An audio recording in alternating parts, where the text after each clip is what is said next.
Irmãs em Cristo Jesus, Palavra de Deus, neste sexto domingo do tempo comum, nos chama a atenção para algo que deve estar na nossa mente e em nosso coração como o centro da nossa fé. A Palavra de Deus começa no dia de hoje com este pequeno trecho do profeta Jeremias, e vamos ver como ele se liga com o centro de nossa fé, com a manutenção e a observação e a guarda daquilo que aprendemos como o centro de nossa fé. A Palavra de Deus, pois, começa com o profeta Jeremias dizendo: maldito o homem que confia em outro homem, e faz consistir a sua força na carne humana, enquanto seu coração se afasta do Senhor. Este que confia em outro homem, e que confia nas suas próprias forças, mais cedo ou mais tarde, vai abandonar o Senhor, e vai secar. Vai secar justamente porque afasta-se do Senhor, afasta-se do ensinamento do Senhor e passa a ouvir doutrinas e ensinamentos de homens. E como quem não sabe, não conhece a sua fé, acaba indo atrás de qualquer opinião e por isso seca. Bem contrário, diz o profeta Jeremias, é aquele que confia no Senhor. Este brotará e estenderá suas raízes, porque está plantado como a beira da torrente de água, e dará seus frutos, e dará suas folhagens, e não sofrerá a míngua no tempo de seca. O profeta Jeremias está utilizando essas imagens tão belas para aquele povo do deserto. A árvore plantada à beira da torrente d'água, que não sofre com a seca, mas está falando de uma realidade muito maior, daquele homem que está plantado no Senhor, que tem a sua confiança exclusivamente em Deus. Este não sofre a seca, ou seja, não se abala com as coisas do mundo, não se abala com os reveses e as mudanças que ocorrem diariamente no mundo, porque tem a sua confiança exclusiva em Deus e sabe que Deus é fiel às suas promessas. Onde se liga? Alguém pode perguntar. Esta leitura do profeta Jeremias com que ouvimos o que nos diz São Paulo na carta aos Coríntios. Nessa primeira carta, São Paulo está falando aqui do centro de nossa fé, a ressurreição de nosso Senhor Jesus Cristo. Nós cremos no Cristo, porque Ele ressuscitou como o primeiro dentre os mortos. Nós cremos também porque Ele nos prometeu que após a nossa morte neste mundo, nós também passaremos pela ressurreição. Alguns para a vida eterna, outros para a morte eterna, mas todos nós haveremos de ressuscitar.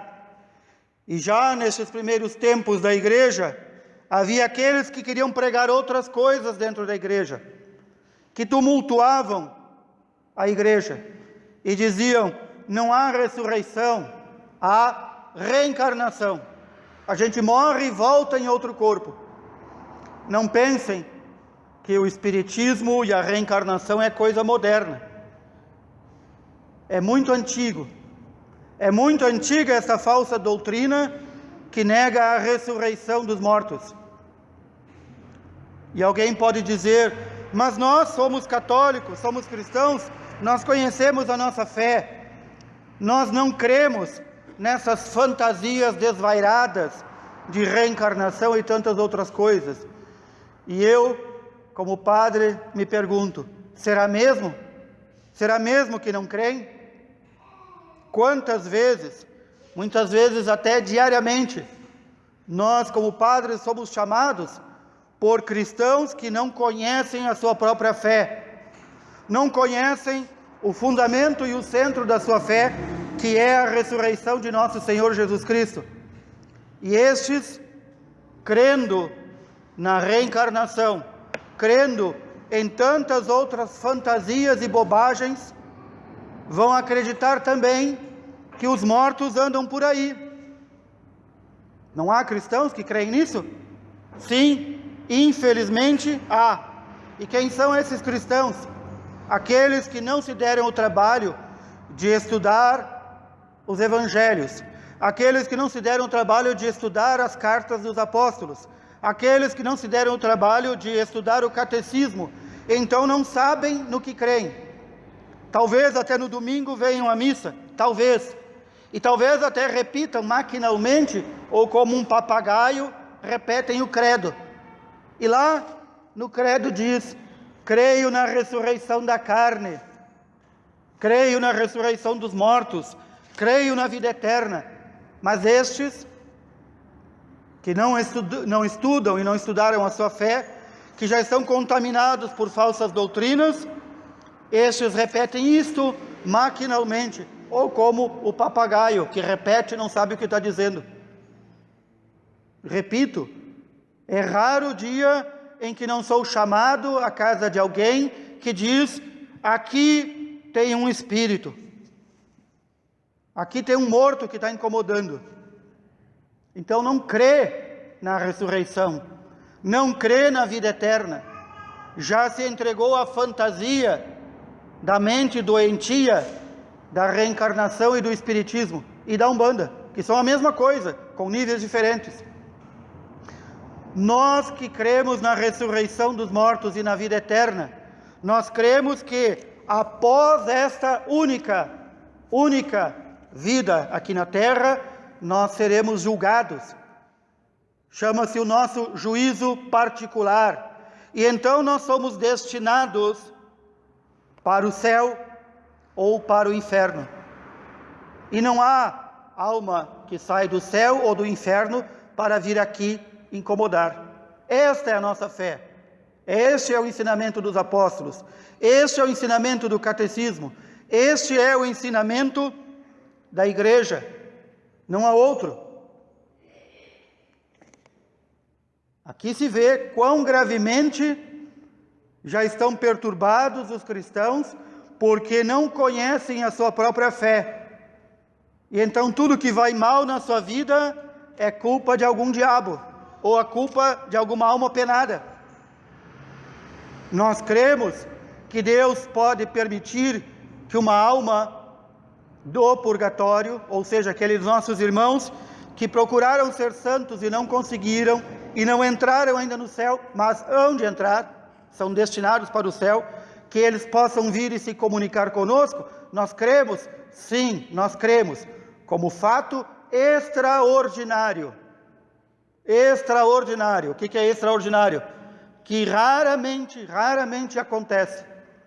Mas estas almas, quando vêm, não vêm para dar ensinamentos, não vêm para baixarem mesas brancas ou mesas verdes, não vêm para ensinar outras doutrinas. Estas almas, quando vêm, e alguns dos nossos irmãos santos no passado as viram e conversaram com elas, vêm por um propósito único: pedir orações para a sua libertação no purgatório. E digo, e repito, e que tenham isso bem claro, é um fato extraordinário. Do mesmo modo, as possessões demoníacas, quando o demônio toma posse de uma pessoa, é um fato extraordinário e que não ocorre sem a permissão de Deus. Portanto, não é algo ordinário que os demônios andam por aí. Tudo que dá errado na vida, a pessoa diz: foi uma macumba que me fizeram, foi um demônio que me colocaram, foi o espírito do fulano de tal que incomodava muito e está incomodando. Quem é que diz isso? Quem não conhece a sua própria fé? Nós cremos na ressurreição dos mortos. Nós cremos nesse julgamento imediato após a nossa morte. Não cremos em fábulas criadas por mentes doentias de seres humanos. Quem nos ensinou o que devemos crer? Nosso Senhor Jesus Cristo. E se Cristo não ressuscitou, nos diz São Paulo, se Cristo não ressuscitou, se foi uma mentira isso, então a nossa fé não tem nenhum valor. E se não tem nenhum valor, e se Cristo não ressuscitou, nós estamos naquele mesmo estado em que estavam nossos pais antepassados antes da vinda de Cristo e da sua ressurreição. Nós ainda estamos em pecado. Por isso, São Paulo vai dizer: cuidado, irmãos, nós não colocamos a nossa esperança em Cristo para esta vida aqui na terra. Nós colocamos para a esperança da vida eterna. E diz mais: se nós como cristãos colocamos nossa esperança em Cristo para as coisas desta vida, nós somos os mais dignos de compaixão. O que ele quer dizer com isso? Nós somos os piores possíveis. Ora, não é de agora que muitos pregam uma teologia da prosperidade, ou que pregam que aqui na terra deve ser construída a terra sem males. Estes colocam sua esperança em Cristo aqui na terra. Aqueles que pregam um Cristo doador, dador de coisas. Faça tal oferta e vai receber tal coisa de Cristo. Estes estão colocando a sua esperança em Cristo para esta vida. E não faltou, na história das heresias, daqueles que se afastaram da igreja, grupos inteiros que disseram: se tu é rico, é sinal que Deus te abençoou. Se tu é poderoso, é sinal que tu já tem a vida eterna garantida. Pobres dos pobres, diante desse discurso diabólico. Por isso o Senhor vai nos recordar no Evangelho: felizes. E quando a palavra de Deus diz felizes, é o mesmo que dizer bem-aventurados, ou seja, aqueles que no céu terão seu lugar. Felizes os pobres. Felizes os pobres. Quem são estes pobres? Pobres, para a palavra de Deus, não se refere a uma categoria de pessoas que não têm condições financeiras. Se refere a uma categoria de pessoas que colocam sua confiança exclusivamente em Deus. Estes são os pobres para Deus. Felizes os pobres, porque deles é o reino de Deus. Não são aqueles que colocam a sua confiança no seu poder, nas suas forças, na sua inteligência, ou confiam em outro homem. Não é a estes que é destinado o reino dos céus. O reino dos céus é destinado aos pobres, aqueles que, renunciando todas as coisas e fazendo pouco caso das coisas deste mundo, colocam sua confiança exclusiva em Deus.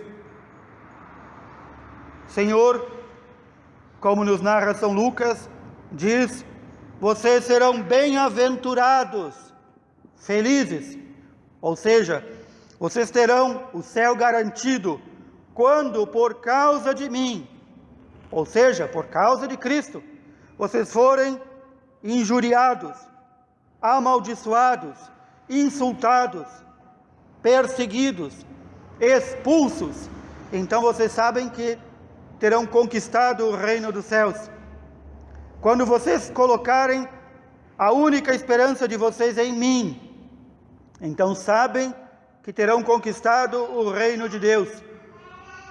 Mais ainda, diz o Senhor, assim como aos bem-aventurados, aos malditos. Os malditos não vão para o céu, obviamente. Malditos, seu lugar é no inferno. Malditos, que agora tendes fartura Malditos que tendes fartura. Por que a fartura é algo mal para Deus? Porque aquele que tem fartura, tem para si, tem para o outro e prefere ficar tudo consigo. Malditos que têm fartura, porque passarão fome. Malditos agora que vivem em festas, rindo e celebrando a vida neste mundo, porque terão luto e lágrimas. Malditos serão quando todos elogiarem vocês. Serão malditos, porque o mundo só elogia a quem não presta.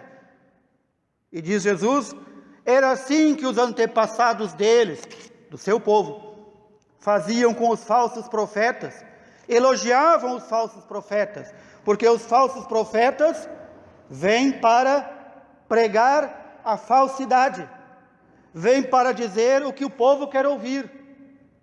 E também na igreja é assim, também há falsos profetas, que querem dizer palavras doces, mas não querem levar ninguém para a vida eterna. E quantas pessoas são desencaminhadas pelos falsos profetas? Aqueles que querem adoçar o evangelho, aqueles que querem fazer um evangelho tão inclusivo, que ninguém de nós precisa mudar de vida. Pode ser a pessoa mais sórdida, imunda, pecadora, pode continuar assim. Estes são os falsos profetas.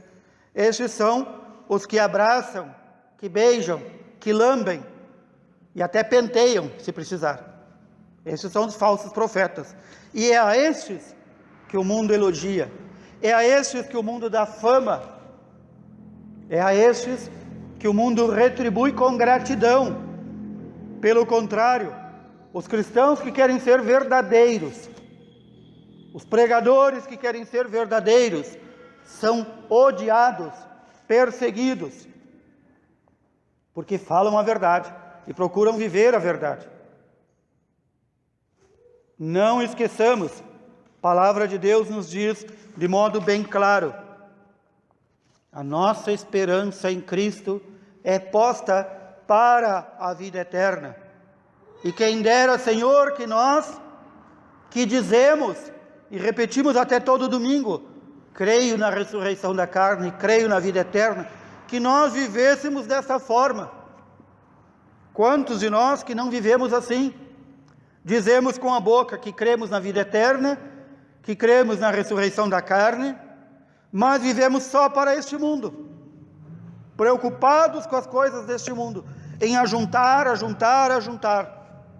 Há poucos dias atrás, o Santo Padre, o Papa Francisco, repetiu uma pregação sua, lá do início do seu pontificado, e disse assim, eu nunca ouvi falar que atrás de um carro de funerária fosse junto um caminhão de mudança. Parece uma piada, mas são palavras duras. Nós nos comportamos, na maior parte dos dias e das vezes, como se fôssemos levar um caminhão de mudança conosco. Nós nos comportamos preocupados com as coisas deste mundo. Quando Jesus diz, não vos preocupeis com o que haveis de comer, com o que haveis de beber e com o que haveis de vestir. O vosso Pai vos dará tudo. E nós nos preocupamos. E já estamos preocupados em ajuntar moedas para, quem sabe, comprar as fraldas quando ficar velho. Quem sabe? Ou nos preocupamos em ajuntar sapatos, roupas, pinturas, joias, dinheiro, para um dia que nem nós sabemos se iremos viver. Nós juntamos para que nossos filhos briguem por essas coisas, para levar o ódio entre irmãos. Nós juntamos coisas que a traça come. Nós juntamos coisas que o ladrão rouba, quando o Senhor manda que nós ajuntemos aqui na terra bens para o céu, onde a traça não corrói, o ladrão não rouba, e estas coisas que ajuntamos para o céu duram e são a nossa passagem, o nosso pagamento para a vida eterna. Quais são essas coisas? que nós devemos ajuntar para a vida eterna. Ora, estão lá naqueles critérios que o Senhor coloca de como vamos alcançar a vida eterna. As obras de caridade, materiais e espirituais. São estes os nossos bilhetes de passagem para a vida eterna.